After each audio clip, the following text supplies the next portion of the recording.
ایک بار آقا صلی اللہ علیہ وسلم کے صاحبزادے حضرت ابراہیم رضی اللہ تعالیٰ عنہ آقا صلی اللہ علیہ وسلم کی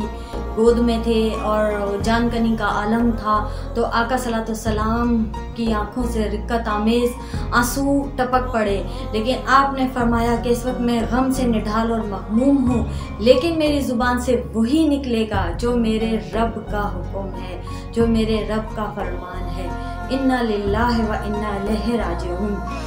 کسی کی میت پر زور زور سے چیخنا، چلانا، کپڑے پھاڑ لینا، چہرے پہ تھپڑ لگانا،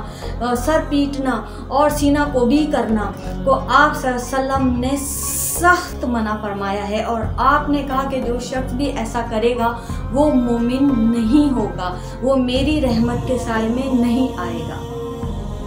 ایک بار ایک جنازہ گزر رہا تھا اور ایک عورت آگ کی انگیٹھی لے کے اس کے پیچھے چلنے لگی۔ عرب کی روایات تھی کہ اس طرح سے جنازے کے پیچھے جایا جاتا تھا اور اپنی چادریں وغیرہ جنازے کے پیچھے پھینک دی جاتی تھی، تو صحابہ کرام نے بھی جنازے کے پیچھے اپنی چادریں پھینک دی۔ تو آقا صلی اللہ علیہ وسلم نے جب یہ منظر دیکھا تو سخت غصے کا اظہار فرمایا اور فرمایا تم لوگوں نے کیا جاہلیت کی روایت کو اپنایا ہے، میرا دل کرتا ہے کیا میں تمہارے لیے بد دعا کروں کہ تمہارے چہرے مسخ ہو جائیں۔ تو تمام اصحاب نے فوراً سے وہ چادریں اٹھائیں اور انہوں نے باندھ لی، اور پھر اس کے بعد کبھی بھی انہوں نے وہ عمل نہیں دہرایا۔ ایک بار آقا صلی اللہ علیہ وسلم نے ایک خاتون کو دیکھا جو کانپ رہی تھی، آپ صلی اللہ علیہ وسلم نے دریافت فرمایا تو انہوں نے فرمایا کہ مجھے بخار ہے اس کی حدت سے، اور انہوں نے بخار کو برا بھلا کہا، تو آقا صلی اللہ علیہ وسلم نے کہا کہ بخار کو برا مت کہیے، کیونکہ یہ اولاد آدم کو اس طرح سے پاک و صاف کر دیتا ہے جیسے آگ لوہے کا میل دور کر دیتی ہے۔ تو اپنی ہم مسلمان کی ہر بیماری، تکلیفیں، اذیتیں برداشت کرنے پر صبر اور ثواب ہے، اور ہماری روح پاک ہوتی چلی جاتی ہے، ہمارا تزکیہ ہوتا ہے، ہمارا تزکیہ نفس ہوتا ہے، اور ہم پاکیزہ ہو جاتے ہیں۔ تو بیماریوں پر بھی اللہ کا شکر ادا کرنا چاہیے اور صبر اور ہمت سے اس کو برداشت کرنا چاہیے۔ غم اور مصیبت جب بھی آئے تو اپنے آپ پر آئے، آپ کے بھائی پر آئے، آپ جائیں اسے اس کی تعزیت کریں، کسی کی بیماری ہے تو اس کی عیادت کریں، تو آپ کو بھی اتنا ہی اجر ملے گا جتنا اجر اس تکلیف برداشت کرنے والے کو مل رہا ہے۔ یہ ایک مومن پر لازم ہے۔ حضرت زینب بنت جہش رضی اللہ تعالیٰ عنہ کے بھائی کا جب انتقال ہوا تو چوتھے روز ان کے پاس کچھ خواتین تعزیت کے لیے آئیں، تو آپ نے ان کے سامنے خوشبو لگائی، جبکہ آپ کو اس کی حاجت نہیں تھی، لیکن آپ نے فرمایا کہ میں نے آقا صلی اللہ علیہ وسلم کو کہتے سنا تھا کہ 3 دن سے زیادہ سوگ نہیں منانا، تو اس لیے میں نے یہ خوشبو لگائی ہے۔ دکھ، تکلیف، رنج میں غمزدہ ہونا اور آنسو آ جانا ایک فطری عمل ہے، تو ایسے میں چیخنا، چلانا یا حواس باختہ ہو جانا بالکل بھی اس چیز کی ممانعت ہے۔ اللہ پاک سورہ توبہ میں فرماتے ہیں کہ مومنوں مصائب اور پریشانی میں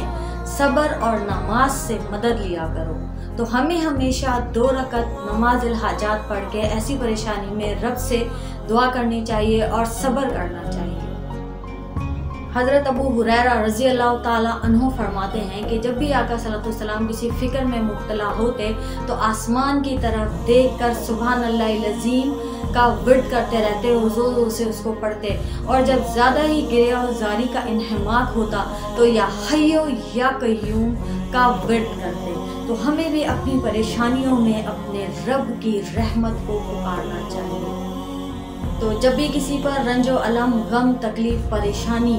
کے واقعات پیش آئیں تو اس پر صبر اور برداشت کا دامن کبھی بھی ہاتھ سے نہ چھوڑیں، اپنے بھائیوں کی دلجوئی کریں، ممکن حد تک ان کا غم ہلکا کرنے کی اور غلط کرنے کی کوشش کریں، اور انہیں زیادہ سے زیادہ اخلاقی سپورٹ دیں، ان کا ساتھ دیں، اور یہ ان دعاؤں کا ورد جاری رکھیں۔ آقا صلی اللہ علیہ وسلم نے فرمایا کہ جب بھی ہم اپنے دوست، احباب، عیال کی دکھ، تکلیف، پریشانی میں یہ دعائیں پڑھتے ہیں تو وہ مصائب اور تکلیف سے ہم ہمیشہ محفوظ رہتے ہیں اور اللہ کی رحمت کی سائے تلے رہتے ہیں۔ تو ہمیشہ رب کا دامن ان دعاؤں کے ذریعے سے تھام کے رکھیے۔ دعا ہی وہ واحد ذریعہ ہے جو ہمارے تمام معاملات کو سیدھا کر سکتی ہے، اس رب کی رحمت ہم تک حاصل ہو سکتی ہے۔ تو دعاؤں کا دروازہ کبھی بھی بند نہ ہونے دیں۔